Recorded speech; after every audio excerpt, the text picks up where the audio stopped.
So now it's time to bring this season of Subnautica Below Zero to a close. I have built a lot of bases.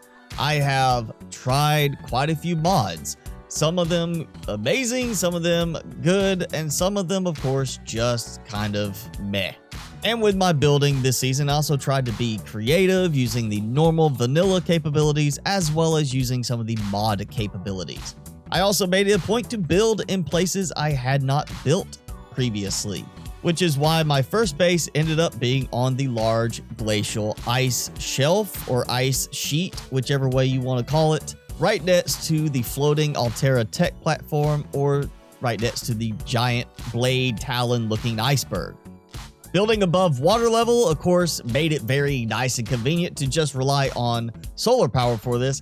And while I could have built on the ice shelf for the solar power, I decided to build a nice flat platform instead, so everything was nice and connected, not worrying about any power transmitters. It's also quite scenic, so I made more use of the glass ceilings and windows, glass tubing, because hey, I'm above water, I don't have to worry about hull integrity here as much, and it let me have a nice visual of things all around the area. But of course, it all started with needing to get access from the water, which meant also having a moon pool in the end. I also opted to do some building underwater, such as an underwater garden, so I could have every single type of plantable flora without worrying about a lot of alien containments to make the same thing happen.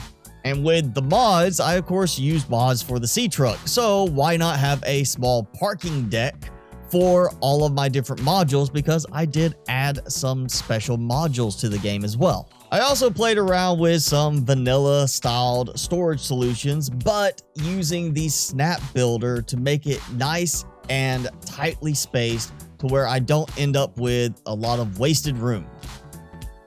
And of course, for the decorative side, I wanted to make sure it felt like a place that people would be living and working, such as having a nice kitchen, cafe, lounge type area. And why have just a food production room when you can also have a room that looks decorative and allows for some nice greenery in such a bleak white landscape? This is also where I started to get creative with some of the building tweaks mod capabilities, like double stacking the planter pots, as well as making my creation of bunk beds in the game. Yes, that's right, I found a way to make bunk beds thanks to the building tweaks mod, if you haven't been watching this series so far.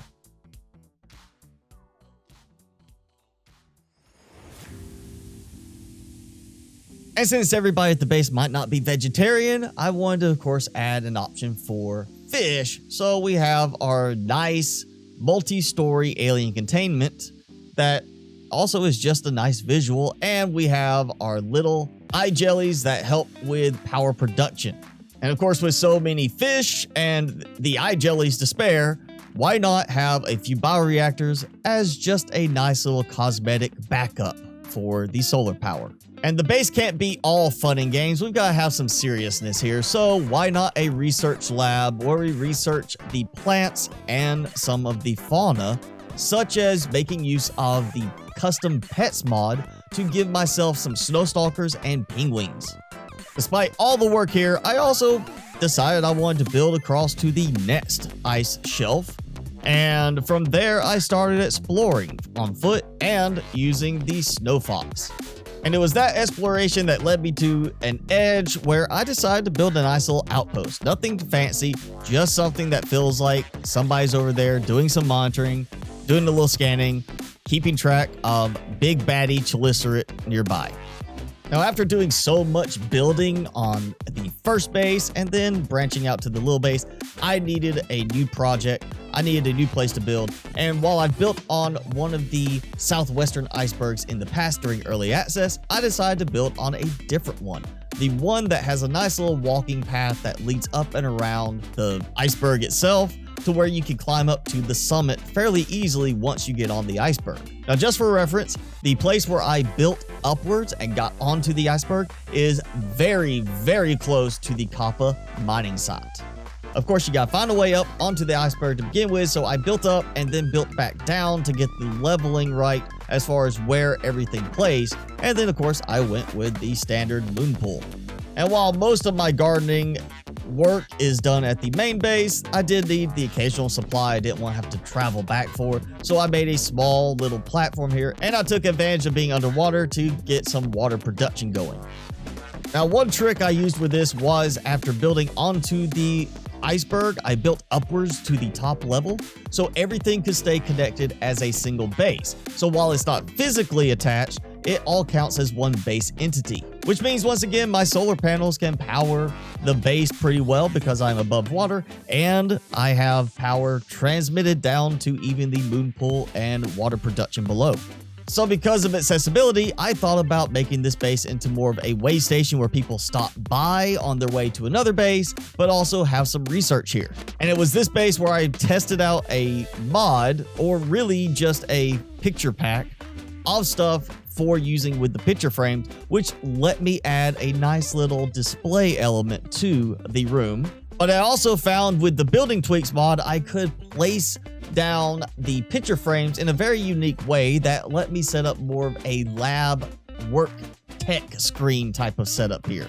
Now, I didn't need as much storage as the original base, but I did need to have some for while I was working, and I took advantage of a mod that allows you to link your quantum lockers together for more storage space. So having one at each different base meant I have an easy way to transfer items. And the rest of it was pretty much the same usual amenities of restrooms, kitchen and dining areas, and a smaller, more compact crew quarters area, once again using my little trick for making bunk beds.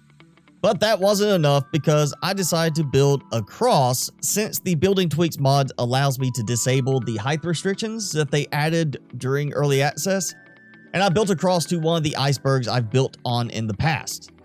But why stop there? Why not build across to the next one, I said, and then from there I built up and over to the Glacial Basin Ridge.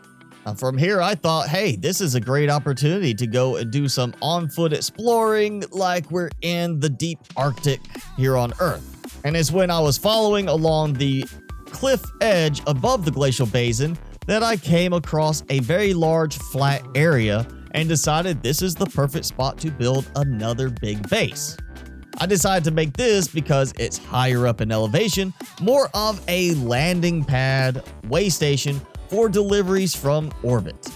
After all, if we're treating this like we are working on the planet already, which they were, then you might have the occasional ship come down from orbit to deliver some supplies. And of course, I had some fun with the interior work with this and tried a few different things here, such as using commands to place down stuff that we normally could place down with the decorations mod that unfortunately at this time has not been ported yet. And I decided to design around another research area, which I wanted to do something different than the last one, so I focused on things like the precursor tablets. And found that building an upside down modification station actually works pretty well when the arms extend out.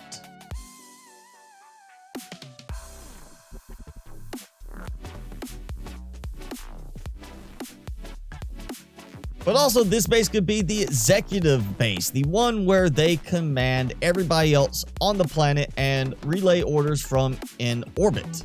And of course, with the view up here, I had to make sure to take advantage of that with plenty of glass tubing where applicable. And what better option for exploring this frigid area than a prawn suit? And yes, you can jump back up into the moon pool to dock with the prawn suit. Now, originally, I had planned to build this long tube out over the basin and drop down and then change my mind, only to later change it again and decide I actually wanted to do this long visual walkout and make it look where I could look down. But I also took advantage of the opportunity to build down into the basin to give me easier access instead of having to go all the way around like you normally would. And with supplies available, why not continue the walkout as far as I could all the way over to this mountain ridge, which serves absolutely no purpose other than it looks nice. And that leads to the final build, which was more of a can this work and are there mods that will make it easier type experiment, which was of course building in the void. Building this base proved to be a good bit of a challenge just because we don't have the ability in the game normally to make the stasis rifle. So I had to use some tricks to make sure I could build without dying, and it was very time consuming. But in the end, it worked out pretty well because I get a nice visual when the void chelicerates come in close. And because this location had a shelf of land left over from early access in the void, I decided to build down as far as I could. And it took a while, but I finally made it all the way down past the small ridge to the large ridge below and was able to build across and build a larger section of base way down in the void. While it is one long tube right now, it did not start that way and in fact took quite a bit of work and then rework to turn it into a single straight tube, allowing me to climb down in one swift movement. But after all that work, I ended up with a smaller base, but with the right amenities. And, you know, I had already done so much work decorating everything else. This became more about the ability to test things out with the void chelicerates way down here and not just be jumping in and out of the void all the time. So there you go, all my bases and their locations in the world of Below Zero for this season of modded playthrough. If you have a certain base that you think is the best one, I want you to put it in a comment below and let's see what everybody thinks is the best base design or best base location out of all of these. And if you enjoyed the series or even just this video showcasing everything, be sure to hit that thumbs up button because it helps me out.